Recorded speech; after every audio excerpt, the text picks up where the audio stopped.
겸손과 기도. 천미예수님. 성부와 성자와 성령의 이름으로 아멘. 하늘에 계신 우리 아버지, 아버지의 이름이 거룩히 빛나시며 아버지의 나라가 오시며 아버지의 뜻이 하늘에서와 같이 땅에서도 이루어지소서. 오늘 저희에게 일용할 양식을 주시고 저희에게 잘못한 일을 저희가 용서하오니 저희 죄를 용서하시고 저희를 유혹에 빠지지 않게 하시고 악에서 구하소서. 아멘. 성부와 성자와 성령의 이름으로 아멘. 참 예수님. 수요일은 저한테는 보통은 한가한 날이에요. 오전에 대리구 회의를 하고 오후에는 조금 쉬다가 이제 이 강의를 끝내고 집에 가서 이제 씻고 자면 됩니다. 근데 둘째 주 수요일은 중간에 성모 울타리 미사하고 강의가 끼어 있어서 저기 경남 양산시를 운전하고 갔다가 운전하고 오고 하면 시간이 어정쩡하거든요. 그래서 늘 지난번에도 그랬지만 여기다 차대 놔놓고는 요 근처 동네 식당을 이렇게 가서 밥을 먹어요. 오늘은 중국집 가고 그 직접 가면 그 짜장면 3,000원에 파는 거 아십니까? 아시네. 그래가 아이고 잘 됐다 하고 뭐 싼 값에 짜장 먹겠다고 들어갔는데 또 삼선 짜장이 눈에 들어오는 기라. 그래 고급 모십니다 오늘. 짜장면 더블값 지불하고 삼선 짜장 먹고 왔습니다. 근데 나오면서 시선을 왼쪽으로 딱 돌리는데 저쪽 길 건너에 돈가스 집이 있더만요. 돈가스 좋아하는데 다음 달엔 꼭 먹어야지. 자, 뭐 이건 수업하고 상관없는 얘기였어요. 네. 자, 갈라티아서 2장 7절부터 한번 들어가 볼까요? 지금 우리는 이 갈라티아서를 하면서 이 바오로 사도가 어떻게 이 자신의 부르심을 받았는지, 그리고 어떤 활동을 대략하고 있는지, 그리고 자신의 공동체 안에 거짓 형제들이 몰래 들어와서 문제를 야기시키고 있다는 것, 그리고 사도들은 복음을 전하려고 하고 거짓 형제들은 그 복음과는 전혀 상관없는 활동들을 하려고 하겠죠. 그리고 이런 현상들은 지금의 가톨릭 교회 안에서도 크게 다르지 않다는 이야기입니다. 정말 복음을 위해서 열정적으로 일하고 있는 사람들이 있는가 하면 거짓된 형제들, 자신의 야욕, 말 그대로 장사 속으로 들어오는 사람들, 뭐 처음엔 장사 속이 없었다 하더라도 처음에는 순진한 마음으로 이 신앙생활을 하다가 갑자기 어느 순간에서부턴가 무슨 애터미니 아멘이니 그런 거 소식 듣고는 이거 하면 돈 되겠다 싶은 그런, 그러니까 사람이 처음부터 악한 마음이 있는 사람은 아무도 없습니다. 당연히 태어나면서부터 나 나쁜 놈 될래 하고 태어난 아가 누가 있습니까? 처음엔 전부 다 하고 태어나잖아요. 근데 자라다 보면 어떤 종류의 사상들에 물들게 된다는 겁니다. 우리 옷도 물을 들이잖아요. 이 모든 이 양털의 색깔은 다 이렇지 않아요. 그냥 회색 아니면 뭐 흰색이지. 그런데 물을 들이고 나면 색깔이 변합니다. 마찬가지로 우리의 육체도 여러분들이 섭취하시는 것이 여러분의 몸을 형성해요. 사실 이건 옆길로 샌 이야기인데 살 뺀다고 운동하잖아요. 죽어도 살 안 빠집니다. 왜냐하면 운동을 하는 것과 살 빼는 건 아무 상관이 없기 때문이에요. 물론 미약한 상관이 조금은 있죠. 그러니까 근육을 길러 놓으면 기초 대사량이 높아지면서 칼로리가 소비되는 건 있지만 운동을 열심히 해서 살을 빼는 건 이건 말이 안 돼요. 먹는 게 제일 중요합니다. 먹는 게. 저맨키로 오늘같이 짜장면을 삼시세끼를 다 먹으면 큰일 나는 기라. 나는 오늘 점심을 못 먹거든요. 회의 마치자마자 차를 몰고 나가야 됐기 때문에. 그래서 배가 고파갖고 오늘 먹고 싶은 걸 좀 먹었다마는 평소에는 저녁을 과일밖에 안 먹습니다. 네. 자, 그래서 제가 하려는 얘기는 물든다는 거예요. 물. 우리 육체도 물들고 여러분들이 마시고 피워대는 담배와 술에 찌들어갑니다. 반드시 왜 우리 담배 피우는 사람들 툭하면 하는 얘기가 그거야. 아이고 내 요새 종합검진 갔다 왔는데 의사쌤이 가는데 내 폐가 뻘가닥하네. 폐는 원래 뻘개요. 담배를 계속 피면요, 독극물이 이든 저든 몸 안에 주입되면 암만 건강한 육체라도 그게 20대 때하고 30대 때하고 갈수록 달라질 수밖에 없습니다. 그리고는 나중에 그 결과물이 폭탄처럼 나에게 던져질 때는 나는 더 이상 감당을 못하는 거예요. 술도 마찬가지고요. 그래서 언제나 절제와 더불어 해야 되고, 술은 그래요. 술은 절제와 더불어.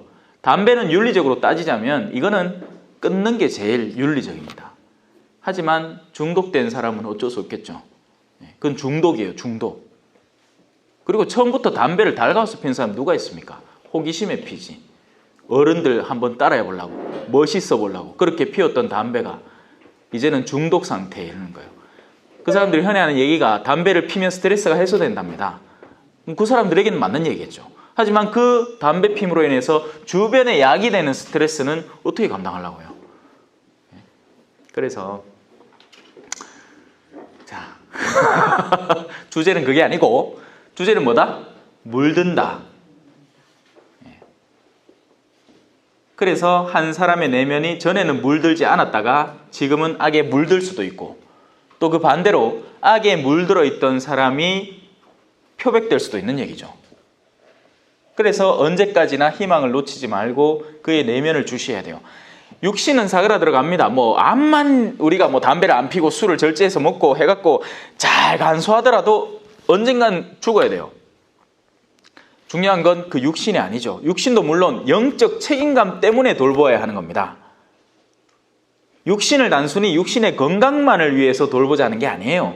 그리스도교 안에서 우리가 육신을 돌보자 할 때는 그 육신을 잘 돌보아서 그런 나에 대한, 나 스스로에 대한 책임감을 달성을 하자는 거예요. 하느님께서 나에게 허락하신 그 삶만큼을 충실히 살아낼 수 있도록, 그걸 올바르게 안 할 때는 그 책임이 다시 나에게 윤리적으로 나의 영적인 책임감으로 돌아오게 되니까요. 자, 그래서 그런 이야기들이 앞서 부분에 있었습니다. 자, 오늘부터는 어떤 이야기가 진행되는지 한번 같이 살펴보죠. 오늘 날씨가 좀 꾸무리하잖아요, 그죠? 분명히 사람의 기분은 그날의 날씨와 상관관계가 있는 것 같아요. 아무래도 날 화창하고 맑으면, 그죠? 기분이 좀 상쾌합니다. 근데 오늘 맨키로 비가 오다마다 차가 찌지부리하게 젖었다가 그게 다시 먼지 구덩이에 싹 지나가면서 더 더러워지고 이카면 막 기분 이상해.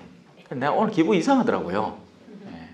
그래도 또 용기 내서 열심히 최선을 다할게요.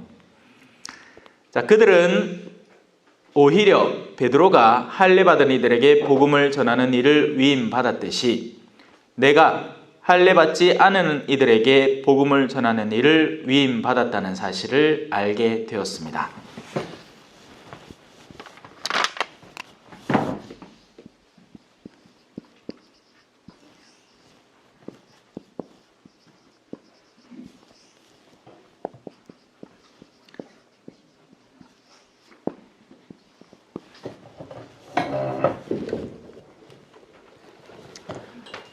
할례가 뭔지는 아시죠? 남자의 그 성기의 그 포피 부분을 잘라내는 것을 할례라고 합니다. 우리가 흔히 아는 생각으로는 포경 수술이에요. 근데 포경 수술은 위생적이고 어떤 생리적인 목적을 위해서 하는 것이고, 이건 그들이 자신들의 유태인이라는 그 정체성을 드러내기 위해서 하던 것이었어요. 근데 이게 어느샌가 이 위생과 긴밀히 연계되면서 대한민국 남성의 거의 99%가 다 하는 통상적인 수술로 변질되어 버렸습니다. 근데 안 해도 돼요. 안 해도 돼.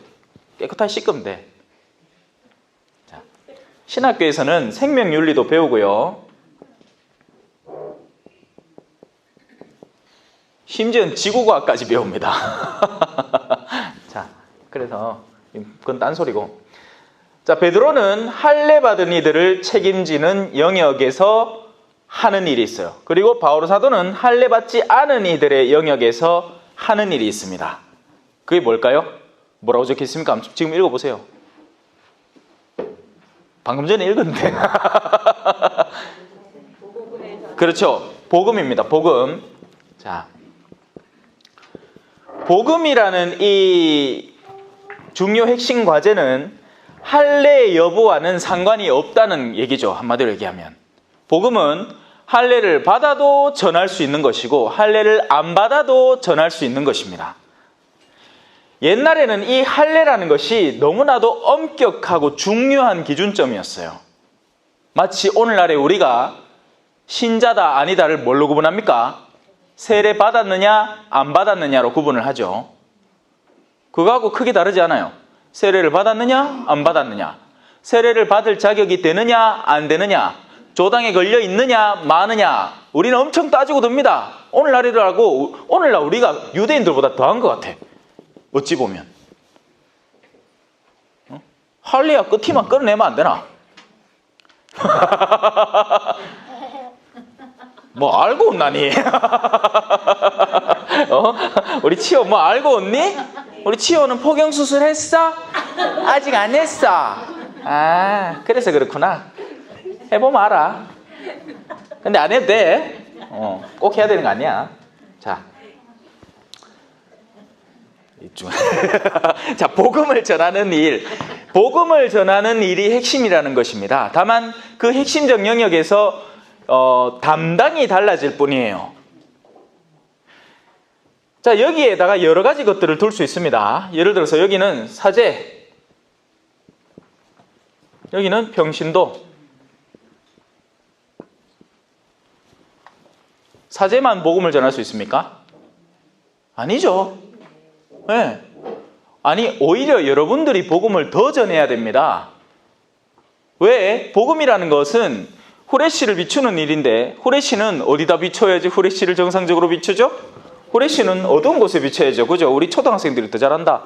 후레쉬는 어두운 곳에 비춰야 됩니다. 이런 밝은 곳에 후레쉬 갖다 대면 아무 변동도 없어요. 조금 어둡나 싶을 때 후레쉬를 갖다 대면 아, 여기 이제 빛이 보이는구나가 되는 거죠. 어디가 더 어두울까요? 성당이 어두울까요? 아니면 성당 밖이 더 어두울까요? 물론 그때 달라요. 어떤 때는 성당 안이 더 어둡더라. 서로 찢고 뽑고 싸우고 뭔자 뭐가 난리 북새통을 치대요. 성당 안이 더 어두워. 자, 어두운 곳에 복음이 전해져야 됩니다. 그렇기 때문에 이방인들의 사도로 바오로가 자신의 책무를 맡고 활동을 시작하는 거죠. 하지만 그러면 유대인들은 다 발야? 그럴 리가 없겠죠. 예수님을 누가 죽였는데? 유다인들이 죽였잖아요.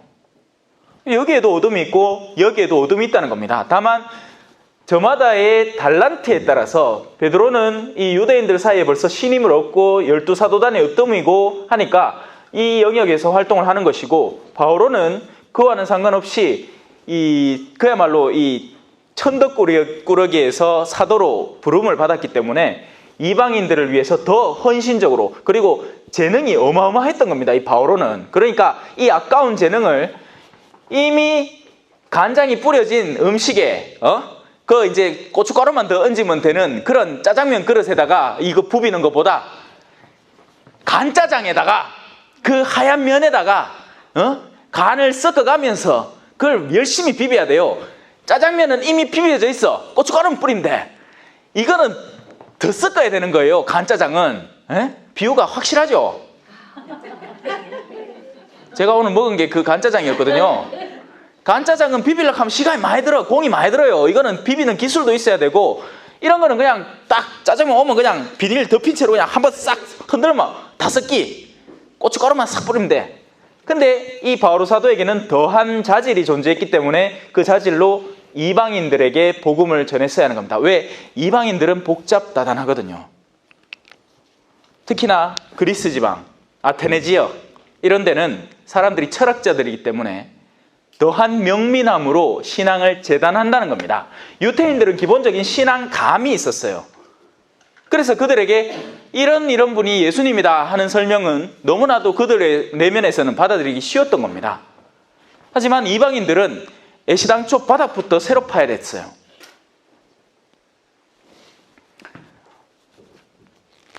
볼리비아에서는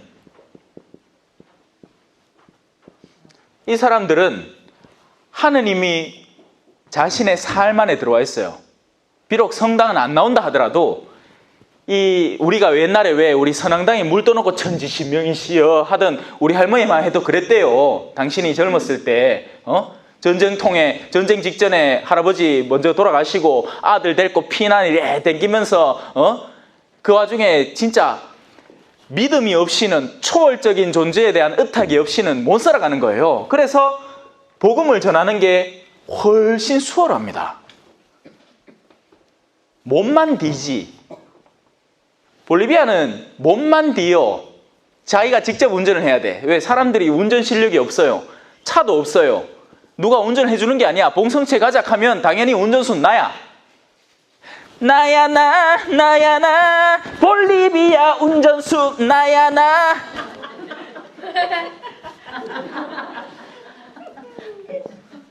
대한민국은 차 없는 사람은 손 안 들어보라 하면 몇 명 못 들걸요.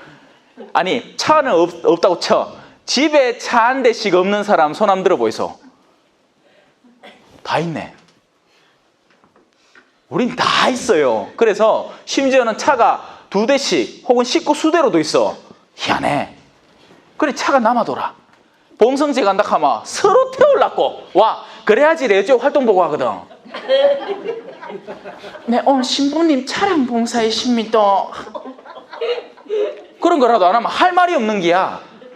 근데 여러분, 복음 전파에 있어서는 여기가 불모지입니다. 복음이 전해지질 않아요. 복음을 전하려면 먼저 쌓여있는 사고의 틀부터 깨야 하는 겁니다. 그것이 얼마나 헛된 것인지, 허망한 망상인지. 여기는 제 그 책에도 적어놨지만 시장에 가잖아요. 그러면 빵이냐 아니냐가 중요해요. 무슨 말이냐면 빵이 있으면 사 먹으면 되고, 없는 날, 빵이 벌써 다 팔린 날은 못 사고 집에 가면 돼. 한국의 편의점에 싹 들어가면 여기서부터 여기까지, 여기서부터 여기까지 빵이 있는데 종류가 다 달라. 뭘 먹어야 될지 모르겠어요. 그만큼 사람들의 마음이 빼앗겨 있는 거죠. 오늘은 어떤 음식 먹을까? 하하호호 아줌마. 요거 요새 아도 모르기라. 옛날에 호호 아줌마라는 아주 훌륭한 프로가 있었어요. 자, 불모지입니다. 이런 복음적 상황이 다르기 때문에 서로 다른 형태의 사도들이 필요한 겁니다. 저는 신자들에게 복음을 전해야 하기 때문에 사제인 것이고, 여러분들은 여러분 주변의 인물들에게 복음을 전해야 하기 때문에 여러분도 사제들입니다. 맞죠? 제 말이 틀립니까? 우리가 세례를 받으면 3가지 직분을 나눠 받는다 하잖아요. 그게 뭡니까? 사제직, 예언직, 왕직이에요.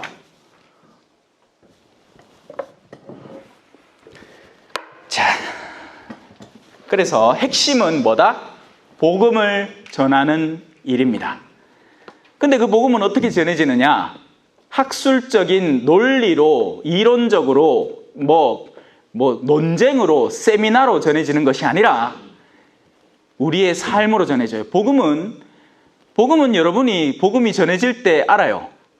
여러분들이 기쁠 때, 내가 기쁠 때, 그때 복음이 전해져요. 여러분들이 기쁠 때. 근데 그 기쁨은 제가 지금 웃기는 이 쾌감이 아니라, 이건 슬랩스틱 코미디라고 하는 거지. 여러분들이 복음 강좌를 예상하고 왔는데 갑자기 앞에 신부가 노래를 불러. 막 뜨로뜨를 막 부른다 하있긴 해. 홍도야 개사마. 그거는 웃기지. 그건 슬랩스틱 코미디예요. 복음의 기쁨은 우리가 올바른 길을 감으로써 우리 내면에서 생기는 보람이라고도 표현할 수 있는 요소입니다. 내가 엄마고 엄마로서 자녀들에게 정말 합당한 길을 인도한다는 확신을 가질 때, 복음은 단순한 쾌감이 아니에요.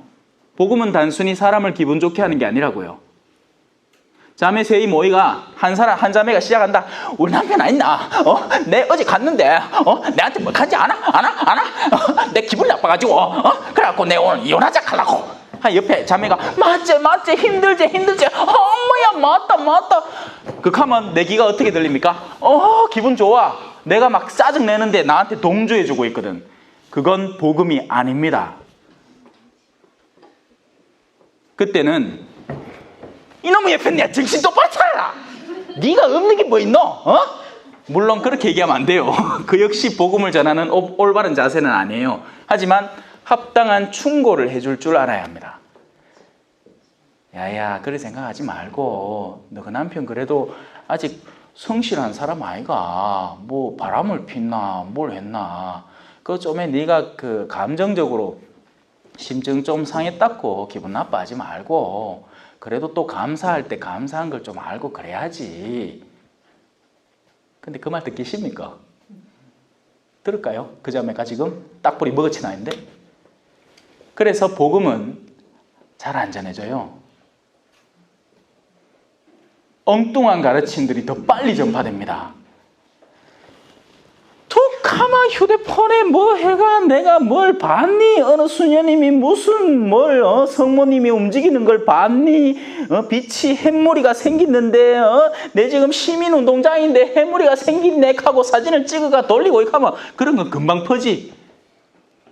근데 진정한 복음은 우리가 이해도 잘 못하고 당연히 이해를 못하니까 전하지도 못합니다. 복음이 전해진 사람은 그 특징이 기뻐요. 제가 기쁨에 대해서 다시 얘기할게요. 슬랩스틱 코미디로 웃는 그 발작적인 웃음이 아니라 내면에서부터 일어나는 보람입니다. 그 보람을 느끼냐는 거죠. 유산산소 문제 때문에 소송이 걸렸어요. 내 형제하고. 열심히 싸워보십시오. 그리고 법정 다툼에서 이길 거예요. 그건 쾌감이에요. 쾌감이라고요. 그 돈이 내 주머니에 들어오겠죠. 5천만 원이 내 주머니에 꽂혀요. 그 순간. 하지만 당신은 철천지 원수 한 명을 만들어내고 말았습니다. 그것도 내 동무, 내 형제, 서로 같이 거닐던 너.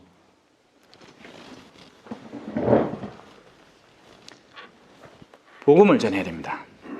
자, 그래서 할례받은 이들을 위하여 베드로에게 사도직을 수행하게 해주신 그 똑같은 분이 나에게도 다른 민족들을 위한 사도직을 수행하게 해주셨기 때문입니다. 우리 모두는 사제직분을 지니고 있고 예언자 직분을 지니고 있고 왕직을 지니고 있어요. 우리는 복음을 전해야 하는 사람들입니다. 잊지 마세요. 자, 그리고 교회의 기둥으로 여겨지는 야고보와 케파와 요한은 그 3인물, 그 타볼산에 예수님께서 특별히 선별해서 데리고 올라간 그 세 인물. 하느님께서 나에게 베푸신 은총을 인정하고 친교의 표시로 나와 바르나바에게 오른손을 내밀어 악수하였습니다. 그리하여 우리는 다른 민족들에게 가고 그들은 할례받은 이들에게 가기로 하였습니다. 물론 영역은 달라요. 하지만 질서는 엄연히 교회 안에 존재합니다. 이방인들에게 복음을 전하도록 그분으로부터 직접 지시를 받았지만 결코 교회 안에 이미 선 존재하는 이 틀을 사도들의 으뜸 사도들과 그 12사도들 그 가운데서도 특별히 야고보와 요한의 위치를 바오로 사도는 결코 무시하지 않습니다.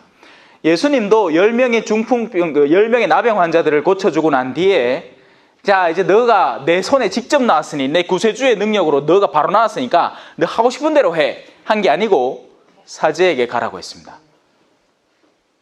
나는 율법을 없애러 온 것이 아니다. 완성하러 왔다 하신 분이에요.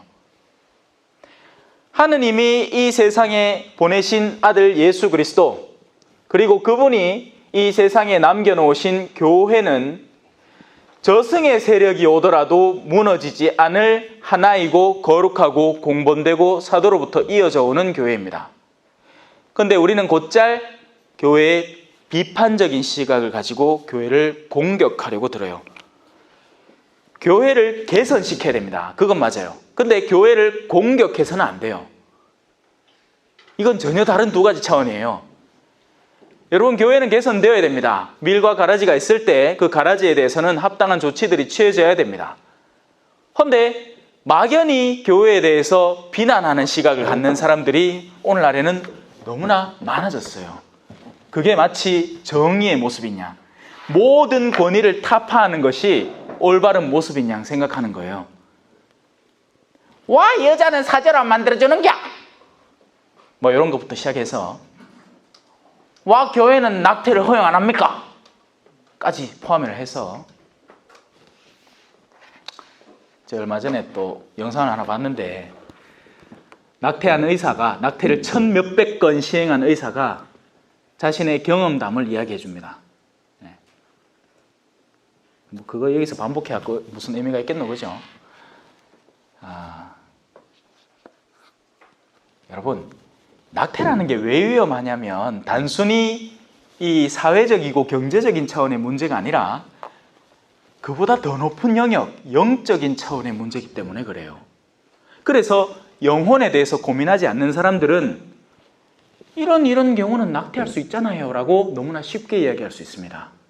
아무리 신자라도, 왜냐하면 성동성당에서 그런 일이 있었거든요. 낙태에 대해서 열심히 설명을 해줬어요. 제발 하지 말라고. 근데 마치면서 신부님, 이런 경우는 어떻게 됩니까? 하고 묻는 거예요. 듣자마자 했습니다. 안 됩니다. 안 돼요.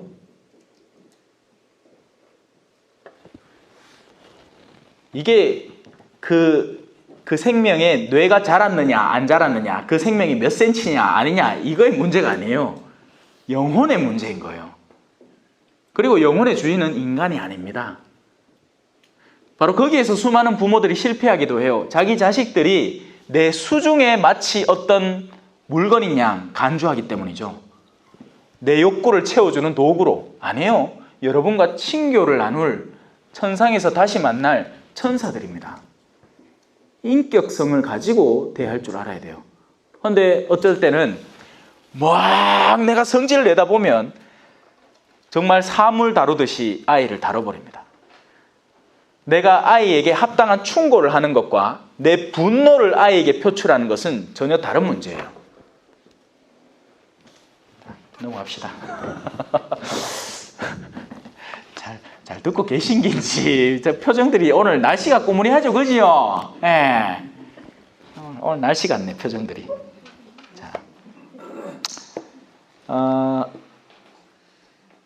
다만 우리는 가난한 이들을 기억하기로 하였고, 자, 그래서 복음을 전하는 것, 그리고 가난한 이들을 기억하는 것에는 이견의 여지가 없는 겁니다. 이건 필수적으로 행해져야 하는 요소예요. 이건 이견이 있는 요소가 아니에요. 복음을 전하는 것도 그렇고 가난한 이들을 돌보는 일도 그래요. 그래서 교회가 가장 근본적인 일을 꼽으라면 이걸 꼽으면 되는 겁니다. 그리고 그 나머지 영역은 이것과 연계될 때, 안 될 때를 구분해서 분별하면 돼요. 그런데 오늘날 우리 교회들의 여러 가지 실상들을 봅시다. 그 수많은 행사들,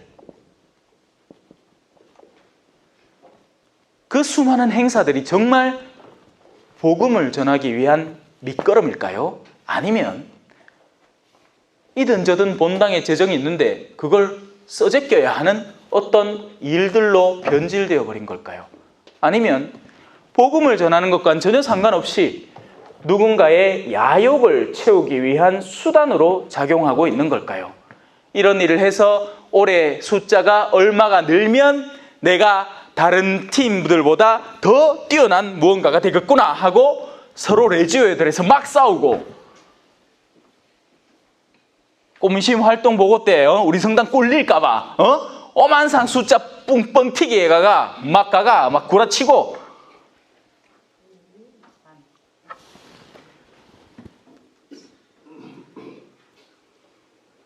제가 남미에도 지내봤고 한국에도 또 본당 신부를 해봤잖아요. 복음을 전하는 데는 돈이 안 들어요, 여러분. 예? 여러분, 복음을 전하는 데는 돈이 안 들더라고. 행사하는데 돈이 들어요, 행사하는데. 근데 행사가 필요 없진 않아요. 예수님도 치유활동이 필요했어요. 사람들의 이목을 끌어야 했어요. 그래야 그 다음에 복음이 전해지니까. 근데 오늘날의 그 수많은 행사들이 정말 예수님의 그 소명을 따른 진정한 행사냐는 거죠. 그게 아니니까 신자들이 지쳐떨어져 나가는 겁니다. 복음을 전하는 도구로서 그 노력과 애정을 집중시켜서 더 많은 이들의 어둠에 갇혀있는 이들에게 예수 그리스도의 참된 복음, 그렇게 해서 삶의 보람을 되찾아주게 하려고 우리가 양으로서 트레이닝되고 훈련되어야 되는 그 판국에 우리는 이 행사 치레하다가 힘 다 빼는 기라. 그 행사 치레한다고 서로 다투고 싸우는 통에 주변에 도로 복음을 망쳐놓고 있습니다. 신자 아닌 친구들하고 뚝 모이갖고 한 물어봐. 야, 니 요새 성당에 요새 열심히 하다며? 많어? 하고 말도 마라. 요새 안 있나? 내 구입장하고 이런 행사 하는 중에 이런 일이 하고 내 싸웠다 아이가. 아, 성당 사람들 서로 싸우는구나. 아, 성당 사람들은 뭐 그래 행사를 오래까지 해갖고 새벽 2시까지 술 먹고 집에 들어가는구나. 복음을 전하기는커녕 도로 복음을 가로막고 있습니다. 그런 소리를 듣고 누가 성당 올라갑니까? 겁이 나갖고. 예비자만 보마 무조건 레지오 막 집어넣는다. 그 레지오 집어여가 많은데 뭐 막 시킨다. 막 서기도 시키고 총무도 시키고. 천천히 해야죠. 천천히. 예? 먼저 익숙해지는 시간이 필요하고, 그리고 그 익숙해진 그 다음 단계로 힘이 좀 생기고 나면 그 다음 여력으로 다른 것들을 할 수 있는 겁니다. 그럴 때 서서히 동화되어 가는 거지, 막 갖다 끌어당긴다고 그 사람이 다가옵니까? 바로 거기에서 현대 부모님들도 자녀들의 신앙교육에 대해서 실패하는 거잖아요. 자녀들이 무엇에 매력을 느끼냐는 거죠. 예? 교리라 해갖고 전부 다 교리 지식만, 이건 또 다른 학원에 불과한 거예요. 교리 학원이지 교리 교육이 아니에요. 교육이란 건 삶의 모범으로 아이들을 끌어주는 건데, 그 가장 핵심 역할은 누가 해야 될까요? 교리 교사가 아닙니다, 여러분. 부모가 해야 돼요. 그런데 지 자식 밥 먹이는 것도 싫어하는 그런 부모가 교리 교육을 어떻게 시키냐는 말이지.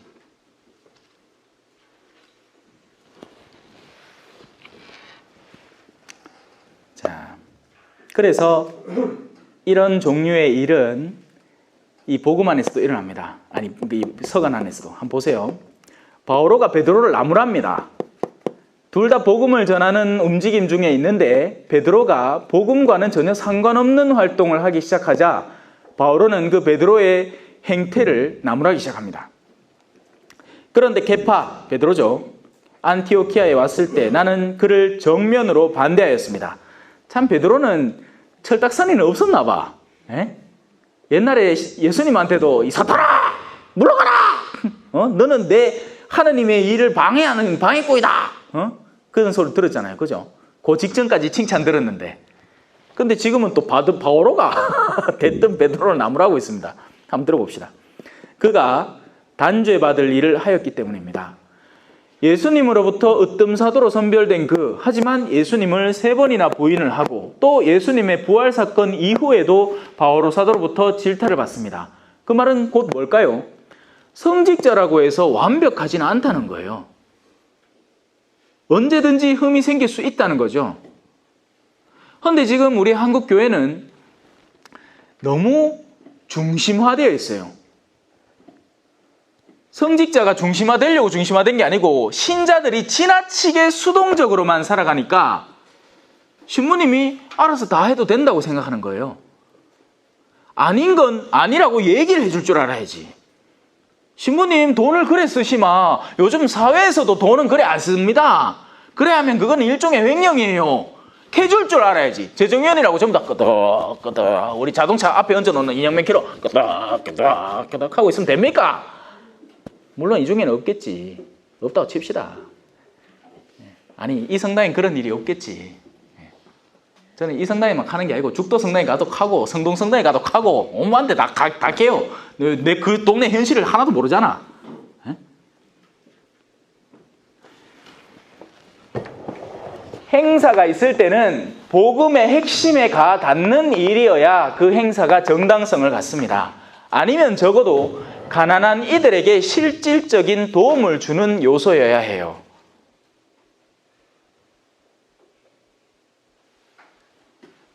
근데 이도 아니고 저도 아니면 안 해도 되는 걸 하는 거예요. 근데 안 해도 되는 걸 왜 할까요? 누군가에겐 득이 되기 때문에 합니다. 누군가에게는. 그 행사를 해서 뭐 우리 신자 중에 한 명이 부페 그거 하는 뭐 있잖아 왜 그런 거 하고 커미션 딱 맺어갖고 이번 행사 때 해갖고 뭐 영수증은 뭐 해가 적고 뭐 실제로는 돈이 막 머리만 쓰면 막 끝도 없다. 모든 것에는 이유가 있는 거예요. 자, 야고보가 보낸 사람들이 오기 전에는 다른 민족들과 함께 음식을 먹더니 그들이 오자, 바로 다른 민족들이 오자, 그러니까 할례받은 이들이 오자, 그러니까 유다인들이 오자 할례받은 자들을 두려워한 나머지 몸을 사리며 다른 민족들과 거리를 두기 시작했던 것입니다. 일종의 위선인 거죠. 거짓된 선. 겉으로는 선한 척, 하지만 실제 내면에서는 전혀 다른 뜻을 품고 있는 그것이 드러나 버린 겁니다. 나머지 유다인들도, 자, 베드로가 그렇게 자빠지니까 나머지 유다인들도 으뜸 사도가 저 꼬라지라면 우리도 그래야 되는 거겠거니 하고 더 쉽게 빠져든다는 겁니다. 그래서 여러분, 사제가 된다는 건요, 영혼들의 책임을 진다는 거예요. 그래서 더한 긴장감으로 살아야 되는 겁니다. 더한 양선함으로, 더한 모범으로. 신부님이 결혼 또 뭐 하는데 술이라도 드셔야지 꼴락꼴락꼴락꼴락. 이게 우리가 흔히 하는 말이에요. 그게 맞는 말일까요? 안 맞아요, 여러분. 안 맞아요. 아이고, 우리 신부님 디다. 요번에 해외여행 갔다 오면서 한 병 내드리자 하고 집안에 양주가 막 쌓여갑니다. 사람이 술 많이 먹으면 뭐 해야 됩니까? 그건 성경에 적혀 있어요. 방탕이 나오는 거예요. 술을 많이 마시면 멀쩡하던 정신도 흐트러지고 방탕해지는 겁니다. 그래서 사제의 엇나감은 사실은 순전히 사제의 몫이라고만 할 수는 없어요. 그 주변에서 그 사제를 위해서 무엇을 해준 신자들이 모였었느냐도 굉장히 중요한 거죠. 신부님한테 잘해준다 하면서 골프채 세트를 막 선물해 줍니다. 미국에서나 가능한 일이죠. 아니 근데 제가 미국도 갔다 와봤거든요. 미국에서도 정신 똑띠 있는 신자들, 자기 가족을 돌보아야 하는 신자들은 시간이 없어서 골프를 치지를 못합니다. 골프는 두 가지가 겸비되어야 돼요. 뭐? 시간과 재력이 겸비되어야 됩니다. 특히나 한국에서는 이 재력적인 측면이 장난이 아니죠. 여기까지 합시다. 내 이 카드 보면 욕 엄청 묻겠죠, 나중에. 그죠? 예? 아니라. 지금 당장도 어쩌면 저를 이해 못하는 분들 계실 수 있어요. 예? 못자겠노. 저는 천성이 선교사라 갖고 어쩔 수 없습니다. 험한 데 살다 와놓으니까 아가 천지를 몰라. 그런 생각 안 있어. 요새 한국교회가 어떤데? 아니 신부님쯤 되마 그래도 또 있는 신자들하고 또 어울리가 살아야 된대. 일리 있는 얘기야. 있는 신자들하고 어울리고 또 가난한 신자들하고 어울리면 얼마나 좋아. 근데 문제는 뭐다? 있는 신자들하고 자꾸 어울리니까 가난한 신자들 근처에 있기 싫은 거예요. 힘든 일 하기 싫고 고급진 것만 찾게 되고, 그게 사람의 정상적인 마음이라는 겁니다. 내가 해보니 그렇더만. 한국 와보이긴 해. 방이 뜨끈뜨끈하긴 해. 그 뜻인데 한 몇 번 자다 보이긴 해. 인자 추운데 자기 싫어. 옛날엔 잘 잤거든요. 옛날엔 샤워기 물 딱 틀면 찬물 나오면 아이고 찬물 나오는구나 하고 당연하게 그냥 샤워하고 그랬는데 이제 찬물 나오면 휙휙부터 하긴 해. 뜨신 물 나올 때까지 기다리. 옛날에는 뜨신 물과 찬물의 범주가 한 이 정도 간격에서 그 사이만 들면 아이고 좋네 괜찮네 했는데 이제 그게 많이 줄었어. 딱 맞아야 돼. 편안함은 사람을 자꾸 무뎌지게 만듭니다. 근데 그런 편안함으로 사제를 자꾸 인도하다 보면 사제의 마음속에는 복음에 대한 열정이 커가는 게 아니고 엉뚱한 일들이 벌어지게 돼요. 예수님이 괜히 둘씩 짝지어 복음 선포 보내면서 야야야 안 불편하고러 옷은 4벌씩 들고 가고 전대 고리돈도 좀 많이 들고 가고 신발은 4켤레씩 챙기가래 방 지팡이는 3개씩 들고 가고 잉? 캤어요 안 캤어요? 안 캤어요. 오히려 그들에게 불편함으로 내몰았습니다. 예수님이 처음에 광야에서 악마에게 유혹을 당하죠. 그런데 재미있는 표현이 하나 있습니다. 성령의 이끌림을 받아서 광야로 가요. 우리가 하느님으로부터 축복을 받으면 돈 많이 생길까요? 가족에 아무 문제가 없어질 것 같아요? 성격이 더럽던 남편이 갑자기 일순간 바뀔 것 같아요? 신앙생활만 열심히 하면? 오히려 반대일 수 있습니다. 성령은 우리를 광야로 이끌고 가니까요. 그리고 지금 이 순간 성령은 우리를 간식으로 이끌고 갑니다. 10분 간식. 쉬시스. 8시 10분. 우리 치어가 도와줄라고. 화이팅! 자, 그러면 계속 가도록 하겠습니다. 자, 이제 바오로 사도의 그러니까 베드로 사도를 향한 충고, 나무람, 그것 또한 복음 선포의 일환입니다. 우리가 복음 선포를 생각할 때 우아하고 아름답고 부드럽고 온유한 활동만. 잠깐만요. 네, 이따 전화 드리겠습니다. 네. 자, 우아하고 온유하고 아름다운 그런 활동만을 떠올리기가 쉽습니다. 고상하고 뭐 이런 것들요. 그래서 우리는 그와 반대되는 활동들에 대해서 거리낌을 느끼고 좀 주저하기도 해요. 그런데 우리가 마냥 좋은 이야기만 하고 돌아다니면 실제적으로 문제가 일어나는 케이스들에서 예방할 수 있는 차원들을 합당하게 예방하지를 못해요. 우리는 어떤 경우에 정말 따끔한 소리를 들어야 거기에 대해서 자각을 하고 이해하고 내가 뭔가 잘못하고 있구나 하는 것을 수용하게 됩니다. 그런데 왜 그런 사람 있잖아요. 모든 충고에 대해서 방어책이 단단히 쳐져 있어서 아주 작은 비판에도 자기가 도로 역으로 똥낀 놈이 썩낸다고 뭐라 해버리면 그날로부터 그를 향한 충고는 갈수록 줄어들고 그 말인즉슨 나의 오류에 대해서 그 누구도 언급하지 않는 사람이 되어버려요. 자매님들 중에 그런 분이 은근히 많습니다. 그러니까 남자분들 중에는 옛날에 어르신들이 그런 사람들이 많았어요. 성격이 굉장히 모나있고 뒤틀려 있는데 하도 버럭버럭을 해가지고 아무도 그 사람한테 얘기를 안 해줘. 그러니까 이 사람이 집안에서는 황제로 군림을 하는데 밖에 나가서는 툭하면 누구하고 부딪히는 거예요. 술 먹고 누구하고 싸우고 뭐 그런 일이 일어나는 겁니다. 충고해주기, 이건요 복음 안에서 적절히 이루어질 때 한 사람을 살려줍니다. 복직시켜줘요. 그가 더 큰 오류에 빠져들기 전에 그를 회복시켜주는 거예요. 그런데 우리의 문제는 뭘까요? 자, 수술 부위가 생겨났어.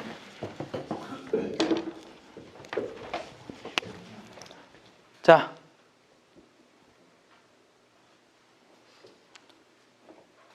요만한 뾰루지가 났습니다. 들었죠? 네?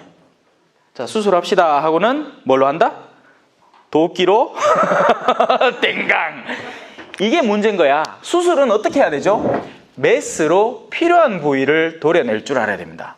그런데 우리는 수술을 한다 해놓고는 도끼로 상대의 팔을 찍어버리는 거예요. 그래서 이게 여기에서 우리가 흔히 잘못하는 이 부류가 우리 자매님들이 남편이 오류가 있다는 걸 제가 알아요. 그리고 그걸 고쳐주는 게 맞습니다. 하지만 남자의 자존심을 망가뜨릴 필요는 없어요.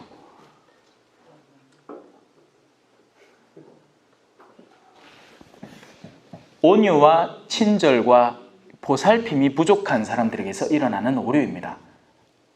내가 정당하다고 굳게 믿으면서 상대를 파괴시켜버리는 거예요. 그러니 상대는 그게 자기도 억울하기 시작합니다. 자기가 잘못한 건 맞지만 억울한 건 억울한 거예요. 그러니 그 집에는 싸움이 그칠 날이 없습니다. 콩가루 집안이에요. 조용한 날이 없어요. 자, 당신은 유다인이면서도 유다인으로 살지 않고 이민족처럼 살면서 어떻게 이민족들에게는 유다인처럼 살라고 강요할 수가 있다는 말입니까? 한마디로 얘기하면 니도 안 하는 걸 왜 남한테는 강요를 하냐 이 말이죠. 위선입니다. 위선. 그래서 우리가 교육에 실패하고 있는 이유가 교육으로 이끌 만한 그 근거 자료가 나한테 부족하기 때문입니다. 그러니까 내가 똑띠 살아야 딴 사람에게도 똑띠 살라고 이야기를 해줄 수 있는데 바로 거기서부터 실패를 하기 시작하니 다른 사람에게 어떻게 그 얘기를 해줄 수 있냐는 거죠. 그러면 우리는 또 완벽해야만 그 일을 할 수 있느냐? 그건 또 아니에요. 선의를 갖추면 됩니다. 선한 의도. 선의를 갖출 줄 알아야 돼요. 정당성을 갖추는 게 아니라 정당성은 법적 엄정함에서 나오는 것이 정당함입니다. 그래서 그런 정당성을 사람이 잘못하다 갖춰버리잖아? 그럼 이 사람은 더 지독한 사람이 되어버려요. 교회 안에서 40년을 살아왔잖아요. 그러면 교회의 내용에 대해서 빠삭하게 알고 오류 없이 알 수 있습니다. 전례에서도 뭐가 틀렸는지 뭐가 맞는지 우리 본당에서 30년 동안 해온 일이 뭔지를 알기 때문에 심지어는 주임신부님이 새로 와도 그 사람을 앞에 놓고 아이고 우리 본당에서는 의회에 왔습니까? 하고 물어요. 저는 천만다행인 게 신설 본당이라서 그게 없었어. 다 처음인 게. 근데 내가 만약에 신설 본당에 안 가고 예를 들어서 이런 본당에 왔잖아요. 그러면 기존에 해오던 것들을 적어도 1년은 존중을 해줘야 됩니다. 물론 어떤 신부님 중에서는 그마저도 안 하기 때문에 막 문제가 발생을 하죠. 신주임파와 구주임파가 나뉘어가지고 막 싸우는 게야. 옛날 신부님은 일 안 했는데 하면서 요새 신부님이 이상하다 하면서 자기들끼리 막 세력 형성하고 적어도 1년은 존중을 해야 됩니다. 근데 그런 경력이 쌓여있는 사람들 가운데에는 철두철미함을 바탕으로 다른 일을 재단하고 있는 사람들이 또 의외로 있다는 얘기죠. 다 그렇다는 얘기는 아니에요. 선함이 중요합니다. 선함. 우리가 누군가를 이끌 때 가장 먼저 반성해 봐야 되는 것은 엄정함이 아니라 선함입니다. 말 그대로 복음이 우리 안에 있는가? 이걸 가장 근본적으로 반성해 봐야 되는 거예요. 엄정함이 아니라 이거에 대해서는 또 이따가 설명 들어갑니다. 자, 계속 갑시다. 바로 베드로 사도는 자신의 외적 엄정함을 고수하려고 들다가 자신의 내면 안에 존재하는 복음을 파괴시켜버린 거죠. 그리고 바오로 사도는 그 빠른 눈치로 그걸 즉시 알아보고는 베드로 사도의 그것을 다시 회복시키고 복직시키는 겁니다. 만약에 그 순간에 베드로가 니 그래 잘못했지, 니 이제 자격 없어 하고 내쫓아 버렸다면 그럼 교회는 그때부터 갈라지기 시작했을 거예요. 뭐 개신교가 1500년대에 갈라졌다고? 아니요. 한참 전에부터 그런 갈림의 근거지는 있었습니다. 그걸 결행한 사람이 루터라는 거지. 개신교의 오류는 뭐냐? 뭔가 잘못된 게 있을 때 안에서 같이 고쳐나갔어야 했다는 거예요. 그랬으면 우리가 훨씬 더 아름다운 교회가 됐을 겁니다. 그런데 자신들이 옳다고 하고 갈려나갔어요. 왜? 그러면 더러워진 것은 남겨놓고 자신들은 깨끗하다 이거예요. 근데 그 뒤에 자신들이 계속 깨끗합니까? 안 합니까? 안 하죠. 또 갈라져요. 그럼 또 여기 2개에서 또 4개로 갈라지고 4개에서 8개로 8개에서 16개, 16개에서 32개, 32개에서 64개, 64개에서 128개. 지금 한국 가톨릭 개신교의 종파가 몇 개다? 200 몇십 개입니다. 그리고 지금도 갈리고 있고요. 갈리다 보니 교리적 정당성을 고수했다가는 갈릴 이유가 없는 거야. 그러다 보니 이단까지 생겨나는 거예요. 재림 예수니, 휴거니 이런 것들이 다 거기서 나오는 거죠. 우리 가톨릭은 구부러진 고목입니다. 구부러졌어. 옛날에 종교전쟁도 일으키고 막 마녀사냥도 하고 구부러졌어. 근데 그만큼 또 돌이키는 게야. 야 정신 똑띠 차려라. 그래 애를 잘하는 거지. 그 모든 경험들이 내재하기 때문에 우리는 같은 오류에 빠지지는 않는 거예요. 근데 그렇다고 갈릴 이유는 없는 거죠. 오늘날도 조심해야 되는 겁니다, 여러분. 흔히들 갈라서는 걸 너무나 좋아하는 사람들이 있어요. 심지어는 그 작은 공동체, 가정에서부터 가름을 시전하는 사람들이 있는 거죠. 일단은 갈라놓고 보는 거야. 그게 속 편하다는 거지. 저놈의 인간하고 떨어지면 내가 속이 편하죠. 근데 그 뒤는 어떻게 될까요? 한 번 갈라졌으니 2번 갈라지는 건 일도 아닙니다. 해봤다 이거야. 내가 갈라져 봤다 이거지. 조론 조심하세요, 조론. 그런 거 없인데. 점에만 지나면 조론 자동으로 한다. 훅 가. 남자들 오래 못 살아요.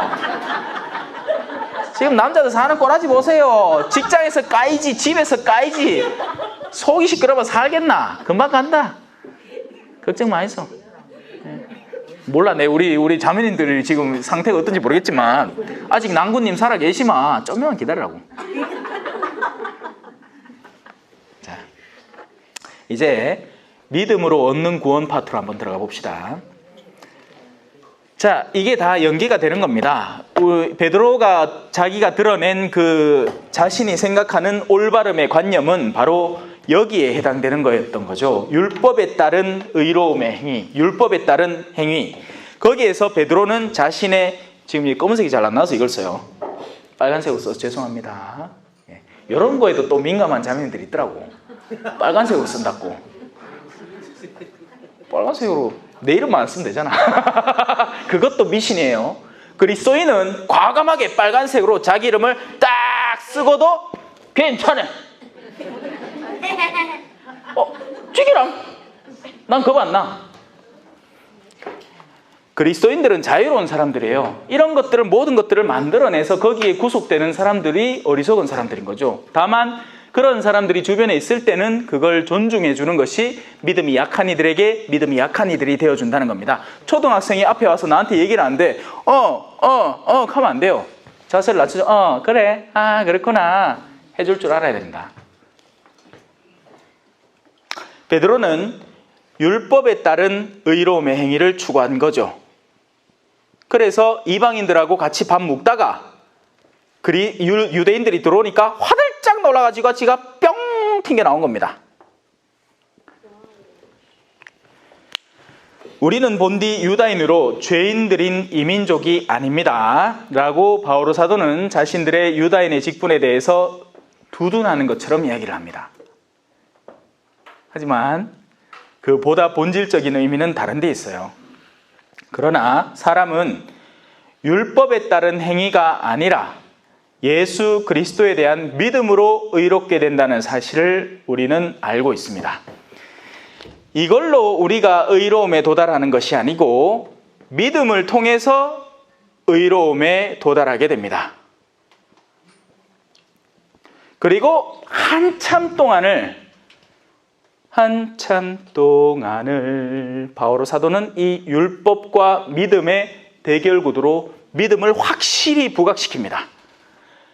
그래서 그리스도인들이 자칫 잘못하면 행위는 깡그리 다 싸그리 다 필요 없구나, 믿음이 짱이구나 라는 착각을 하게 돼요.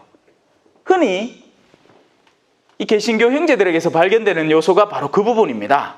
믿음 짱이야. 그래서 와서 믿습니까? 믿습니다! 하면 사람 만나면 개신교 안에서는 이런 이야기를 흔히 해요. 네 구원 받았나? 하면 구원 받았다고 대답을 해야 돼요.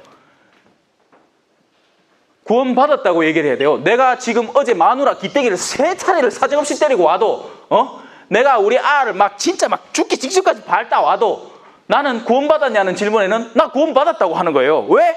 믿었으니까. 이제 알겠죠? 내 그 뒤에 이걸 왜 적어놨는지. 거기에서 머물러 버리면 이건 그 어마어마한 착각에 빠져 살아가는 겁니다. 우리가 믿는다면 자연스럽게 그 믿음을 바탕으로 한 행위가 존재하는 거예요. 물론 이 행위는 믿을 때 너무나 자연스럽게 거기서 뿜어져 나오는 열기와 같은 것입니다. 이 믿음과 믿음에 따른 행위가 구분되어 있는 게 아니에요. 그래서 이게 진짜 믿음이냐 가짜 믿음이냐가 이제 또 나뉘는 거죠. 수많은 사람들은 이 가짜 믿음을 고백하고 사는 겁니다. 입으로만 믿는다고 하는 고백. 주님 주님 한다고 하늘나라에 들어가는 것이 아니다. 내 말을 듣고 실행하는 이라야 하늘나라에 들어간다. 그때 맷돌을 돌리는 두 사람 가운데 한 사람은 데려가고 의로움으로 다른 한 사람은 남겨둘 것이다. 둘 다 맷돌은 돌리고 있다는 거지. 그래서 우리는 이 매뉴얼 차원에서의 신앙 구도를 파악하고 싶어 합니다. 어떤 행위를 하면 좋으냐, 어떤 행위는 하면 안 되냐. 아주 단순한 논리예요. 그죠? 그 행위의 매뉴얼에 따르면 성당 가면 착한 사람, 사창가 가면 나쁜 사람입니다. 그런데 제가 얼마 전에 다큐멘터리를 하나 봤어요. 한 사람이 예수 그리스도 상본을 들고 사창가 가서 창녀들, 콜롬비아에서 실제 있는 일이에요. 그들에게 상본을 나누어 주면서 그리스도에 대한 가르침을 전합니다. 그래서 그 다큐멘터리의 사회자가 당신들 이 사람 누군지 알지 않느냐고. 안다고. 근데 그런 사람들일수록 더 이 복음의 메시지를 전해 듣고 다가와야 되지 않느냐고. 외적 활동으로 재단되는 요소가 아니라는 거예요. 평임 이사를 몇 번 나왔느냐, 그 몇 번을 어떻게 나왔느냐가 중요한 겁니다. 단 한 번을 나오더라도, 어쩌면 단 한 번도 못 나오더라도 그는 거룩한 사람일 수 있어요. 그런데 우리 한국교회 신자들은 이 율법에 따른 행위, 이걸 아직도 고수하고 있는 겁니다.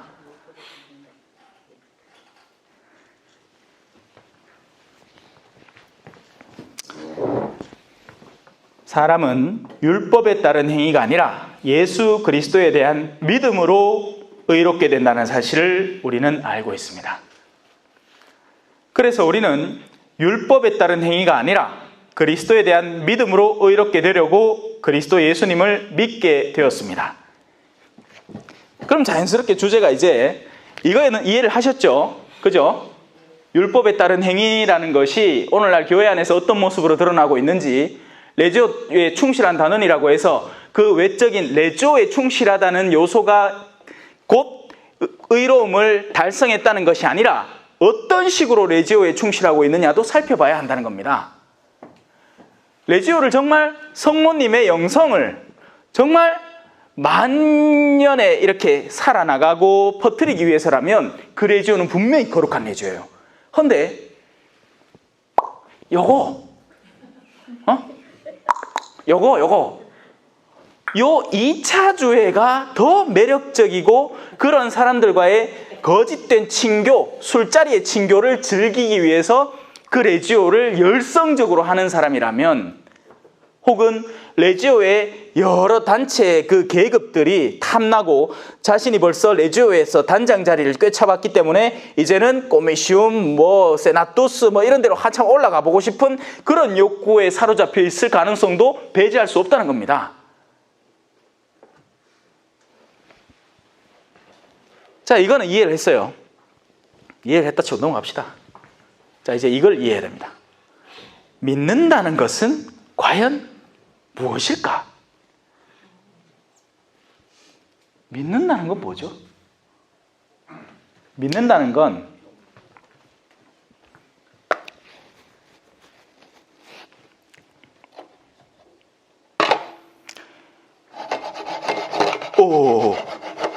불가리스가 흔들려요. 그죠? 네? 불가리스가 흔들립니다. 이제 안 흔들리네요. 당연하죠. 내려왔으니까. 근데 안 흔들릴까요? 흔들린다. 그죠? 이제는 어쩔 수 없겠지. 맞아요. 무엇을 믿고 계십니까? 여러분들이 믿고 계시는 그 근거지에 따라서 여러분의 흔들림이 좌우됩니다. 정말 하느님에 근거한 사람은 흔들림이 없어요. 한결같은 마음이에요. 그런데 그게 아니고 세상적인 요소에 얹혀 있는 사람이라면 그 요소가 흔들릴 때마다 우리도 같이 흔들리게 됩니다. 믿는다는 것은 예수 그리스도라는 길, 그분이 가리키는 방향, 그 마지막에 서 있는 하느님, 그리고 그분이 우리에게 전해주시는 약속에 대해서 그야말로 헌신한다는 이야기예요.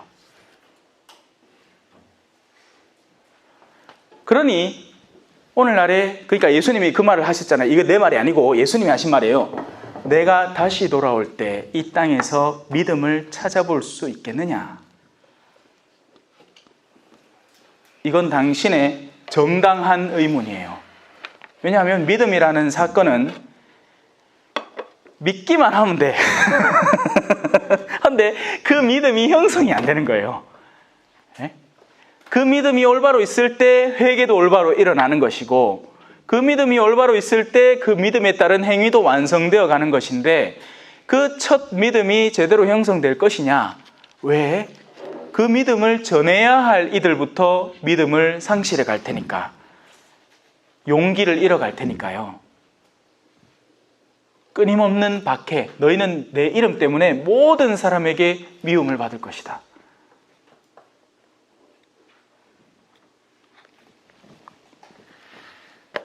자, 또 다른 예는 이렇습니다. 자, 우리 수호 같은 꼬맹이가 요 나무 위에 막 올라갔어요. 나무 위에. 저도 저만할 때는 나무 잘 탔습니다. 우리 동네에 구미 신평동에 살았는데 그 옆에 자두나무, 뭐 살구나무 이런 게 있었어요. 그래서 나무에 올라갈 땐 재밌어. 근데 올라가고 나면 내려오는 게 일입니다. 올라갈 때는 위만 쳐다보고 손 딱 하고 내가 이렇게 딱 잡아갖고 샥샥샥샥 올라가면 좀 굵고 높은 나무도 막 올라가요. 근데 문제는 내려 올라간 문제인 게야. 올라갔어. 밑에 아빠가 떠가갖고 수호야, 띠 내려라. 아빠 잡아줄게. 하는데 아빠가 내맨키로 좀 통통하고 살이 붙어있는 게 아니고 헐레헐레.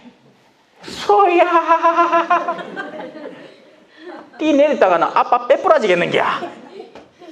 그러면 수호는 못 뛰어내립니다. 헌신을 못하는 거예요. 근데 앞만 뼈밖에 없는 아빠라도 평소에 수호가 이 아빠가 일하는 모습을 본 거예요. 뭐 이 뼈밖에 없는데 묵직한 짐을 우쇼 하디바는 막 지고 가고, 나도 그러니까 내가 수호인데 이렇게 어깨 춤을 들고 막 훅 던지고 막 잡고 하는 거야. 그걸 봐놓은 아이야. 그러면 어떨까요? 외적 모습이 아무리 왜소해도 내면에 믿음이 생겼기 때문에 얼마든지 아빠 받아줘요 하고 뛰어낼 수 있는 거예요.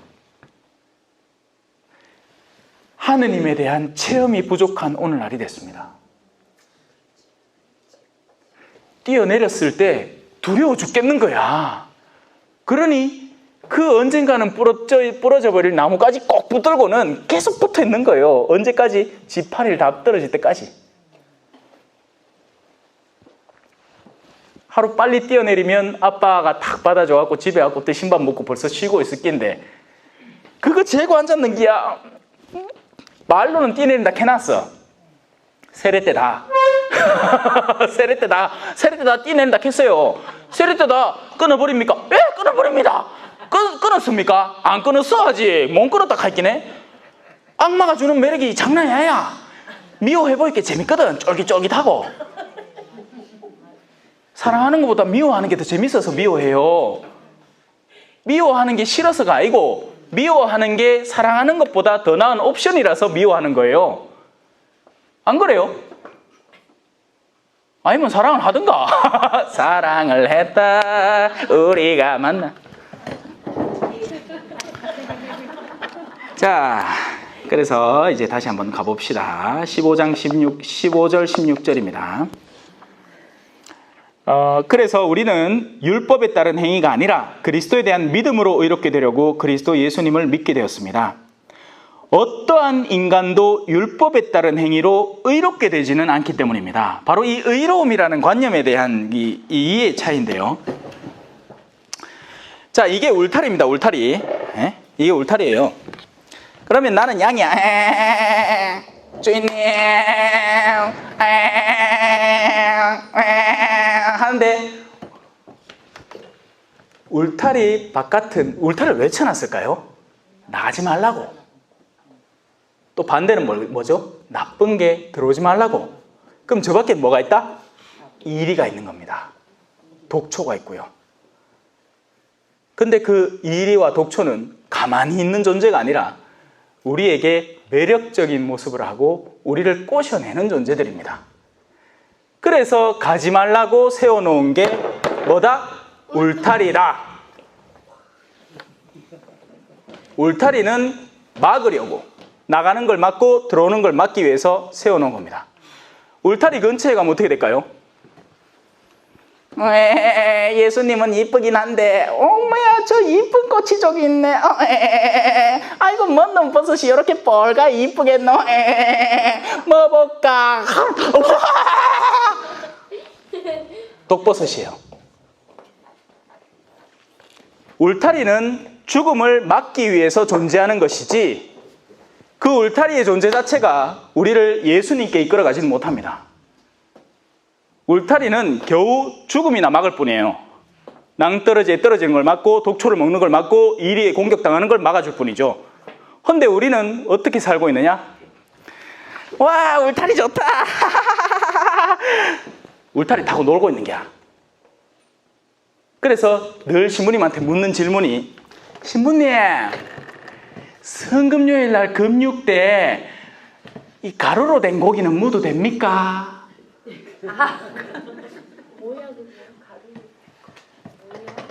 국 끓여 놓은 거는 묻어도 돼요. 이게 다 뭐예요? 울타리 근처에서 이걸 넘어갔는지 안 갔는지를 분별해 주세요 라는 얘기예요. 그 질문 자체가 사실은 어리석은 거죠. 울타리에 가지를 말아야 돼요. 예수님에게 가까이 가려면 어떻게 해야 되는가를 그 사제에게 물어야 되는 겁니다. 내가 더 사랑하려면, 내가 더 의로움을 만끽하려면 어떤 행동을 취해야 할까요? 근데 우리 질문 자체가 전대사 받으려면 뭐 챙기면 돼요?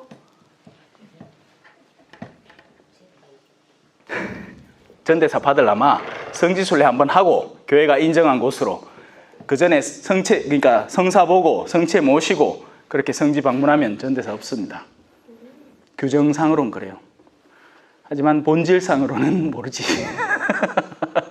판공성사요. 성사표 받아가, 사무실에 성사표 받아가 들고 고해 주는데 그 바구니에 성사표 넣고 나오마 일단 판공성사 본 거 됩니다. 성사를 받기나 안 받기나. 성부와 성자와 성령이 고개하십시오. 신부님, 저는 미사에 열심히 나가십니다. 예, 뭐 더 말씀하실 거 없어요? 저는 미사에 열심히 나왔습니다. 아니, 여기는 고해소고요. 고해를 하는 것은 이 형제님이나 자매님들이 하느님 앞에 그릇되이 행한 것이나 내 마음에서 뭔가 양심에 어긋난 것 혹은 마음 아픈 요소를 꺼내놓는 겁니다. 자, 뭐 또 고백하실 거 없습니까? 없습니다. 예, 그 성사표 넣고 나가시면 됩니다. 나쁘대. 아니, 고백할 거 없다는 사람에게 사제경을 줄 수가 없잖아요.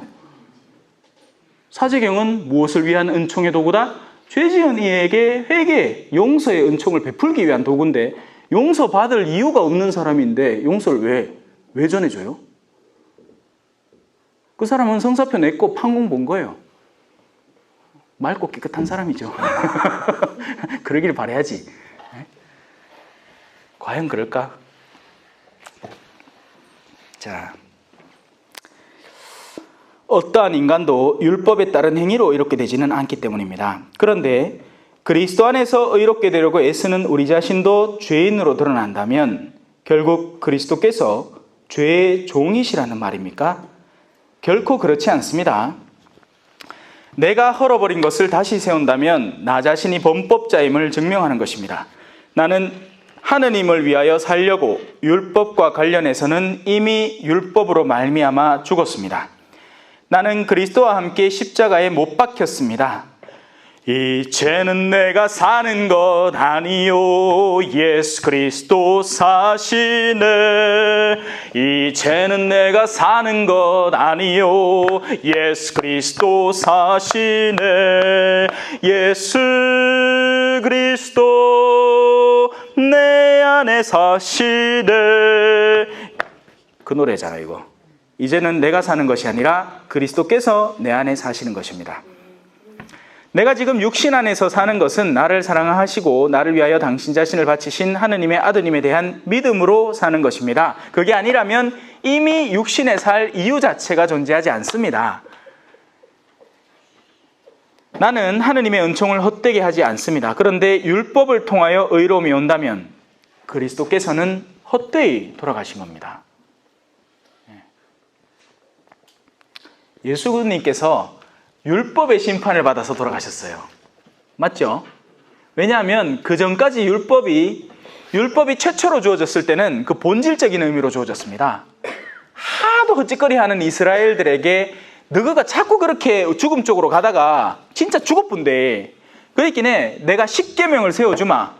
그러니 거기 가지 마라. 가지 말라고 말했어. 가지 말라고 너만은 그러라고 십계명을 세워놨어요. 한 분이신 하느님을 섬기고 하느님의 이름을 헛되이 부르지 말고 주의를 거룩히 지내고 부모에게 효도하고가 살인하지 말고 앞에 있어요. 그거 아십니까? 십계명은 중요도 순으로 되어 있는데 부모에게 효도하는 게 살인하는 것 앞에 있습니다. 그런데 오늘날 우리 어떻죠? 반성해 봐야 돼요. 자, 그런 10가지 계명들을 옛날에는 자꾸 죽음 쪽으로 나가니까 죽음에 나가는 걸 막으려고 세워줬습니다. 그런데 이 율법이 어마어마한 담장이 되어서는 한 번 밖으로 나간 사람이 아예 못 들어올 장벽이 되어버린 거예요. 그러니 예수님은 구원자잖아요. 예수님은 구세주 아닙니까? 구세주는 하는 일이 뭐죠? 어둠에 있는 사람들을 빛으로 끌어오는 게 구세주가 하는 일이에요. 그래서 여러분들이 행여 마음속에 뭔가 캥김이 있고 어둠이 있다면 기뻐할 줄 아세요. 왜? 오늘날 우리는 구세주의 시대를 살고 있으니까요. 구하려고 온 하느님을 만나고 있는 거예요. 심판하려고 온 하느님이 아니라. 근데 이게 사람들한테 이해가 안 되나 봐.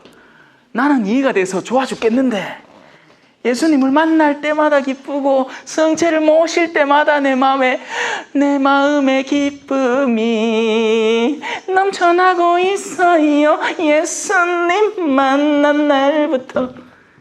근데 이게 사람들한테는 의무고. 왜? 율법의 시대를 살고 있으니까. 그들은 그걸 안 하면 죽는 사람들인 거예요. 의무를 안 지키면. 그래서 성사 때 성사를 보면 전부 다 주임이사 빠졌다는 죄밖에 없어. 율법을 지켰느냐 안 지켰느냐 그 한잣대밖에 없는 거예요.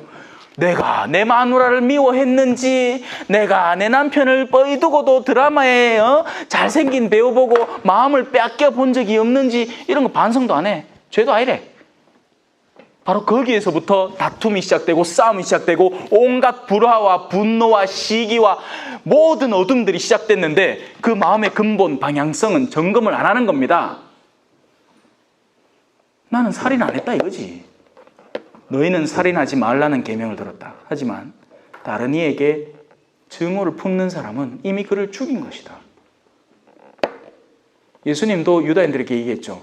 왜 너희는 나를 죽이려고 하느냐? 유다인들이 깜짝 놀라서 얘기합니다. 우리 언제 당신을 죽이려 했어? 죽이려 했다. 그리고 죽일 거고. 이 패는 언제 떨어질 것이냐? 제 손에 쥔 순간부터 떨어질 작정이었습니다. 왜냐하면 여러분들에게 예시로 보여주기 위해서 손에서 떨어뜨릴 작정을 하고 손에 들었기 때문에 반드시 떨어집니다. 떨어지는 순간은 나중이지만 떨어뜨릴 의도는 애시당초부터 존재했던 겁니다. 바람은 언제 필까요? 자기 아내가 지겨워지는 순간부터 바람이 시작이 됩니다. 그대 이름은 바람 바람 바람 왔다가 사라지는 바람. 자, 요리 까불어가 왜 하노 그죠? 나중에 우리 수호랑 치호도 신부님 돼야 될 낀데. 자,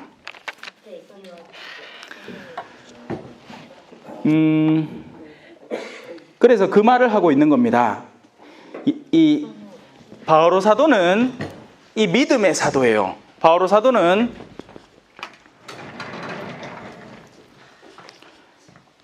믿음을 통해서 의로움에 다가가는 사도, 그거에 대한 분명한 확신이 있는 사도입니다. 안 그러고 만약에 바오로 사도가 여전히 율법에 따른 행위에 대한 걸로 한다면 자기 스스로의 죄악에 억눌려서 숨도 못 쉴 거예요. 왜? 그리스도인들을 죽이려고 들었잖아요. 그런 자신의 옛날의 죄책에 사로잡혀서 헤어나질 못했을 거예요. 하지만 믿음을 지닌 사람들은 율법에 따른 행위에서 해방되기 시작합니다. 자신의 내면의 근본 방향성을 살피기 때문에 그것이 올바른가 아닌가를 살피게 되는 거예요. 자유로워져요. 편안해집니다. 내 세부 행동을 점검해 볼 필요가 없게 돼요. 내 가장 근본 의도가 무엇인가? 말 그대로 가정 안에서 내가 오늘 설거지를 했나? 구두는 닦아놨나? 반찬은 A, B, C로 딱 정돈해서 했나? 이걸 걱정하는 게 아니고 가장 근본 의도, 나는 남편을 사랑하나? 그걸 없앤 채 암만 반찬을 A, B, C로 놓고 젓가락을 딱 각마차가 놓고 양말을 다려 놓고 한들 뭔 소용이야? 남편을 사랑 안 하는데. 맞지? 아도 이해하는 거를 그래.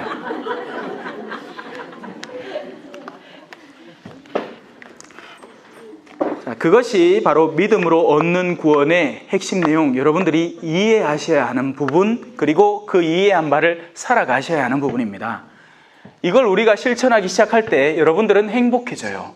행복해질 수밖에 없어요. 왜? 하느님이 우리를 사랑하시고 나는 하느님을 사랑하기 때문이죠. 그리고 하느님은 그런 나의 약함과 부족함과 모자람을 끌어안아 주시고 은총으로 채워주시는 분이라는 그 확신 속에서 살아가기 때문에 나는 갈수록 마음이 풀어지고 부드러워지고 온유해질 수밖에 없는 겁니다. 누구에게까지? 다른 이에게까지. 내가 먼저 하느님으로부터 그런 따스한 손길을 받고 있기 때문에 다른 이에게도 내가 따스한 손길을 줄 수 있게 되는 거죠. 안 가고 내가 직장 생활에서, 그죠? 직장 상사로부터 철두철미하게 막 이렇게 이런 거 하면 나도 은연중에 내 부하한테 그렇게 하고 있어요. 지가 배운 대로 하는 거예요. 부모한테 가정폭력을 체험한 거의 70%의 아이들이 자신의 폭력 성향을 또 반복해서 자신의 자녀들에게 실천을 합니다. 왜냐하면 자기가 보고 자란 게 그밖에 없어. 훈육이랍시고 보고 자란 게 아버지가 내 기퉁배를 사정없이 때리는 그게 훈육이었던 거예요. 근데 그 와중에 내가 자녀들한테 아름다운 말을 해? 힘든 거죠. 근데 믿음이라는 요소는 그 모든 것들을 삽시간에 바꿔버리는 겁니다. 우리가 진정한 믿음을 우리 안에 받아들이고 활성화시켜 놓을 때 사람은 변하기 시작해요. 신앙 때문에 변한 사람들이 많아요. 나중에 제가 시간이 되면 그 신앙으로 인해서 변화된 사람들의 체험담들을 모아올 거예요. 제 주변에 많거든요. 한 사람 한 사람씩 인터뷰 따서 어떤 부분에서 과거에는 어땠고 지금은 어땠는지 여러분들이 그 주인공이 될 수도 있습니다. 자, 그래서 오늘은 여기까지 하도록 할게요. 믿음으로 얻는 구원, 믿음이라는 핵심 요소, 우리가 어디에 의존하고 있는가, 무엇을 기대고 있는가, 어디에 서 있기 때문에 우리의 반판이 그렇게 튼튼한가, 그리고 이 나무를 올라가고 타고 뛰어내리는 자녀의 그 모습을 늘 상기해 보세요. 나는 정말 하느님의 품에 뛰어내릴 준비가 되어 있는가, 아니면 아직 이 세상이라는 작대기를 쥐고 끊임없이 거기 붙어서 조금 더 많은 돈, 조금 더 나은 미모, 조금 더 나은 건강을 추구하면서 어떻게든지 붙어 살아보려고 애쓰고 있는가.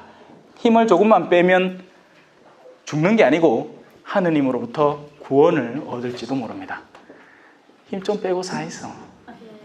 깐깐하게 살지 말고. 그럼 재밌다. 인생이 즐겁다 했긴 해.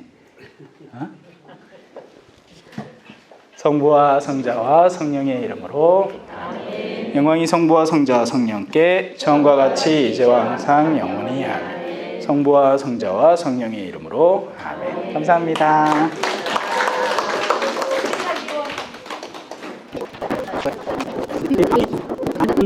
겸손과 기도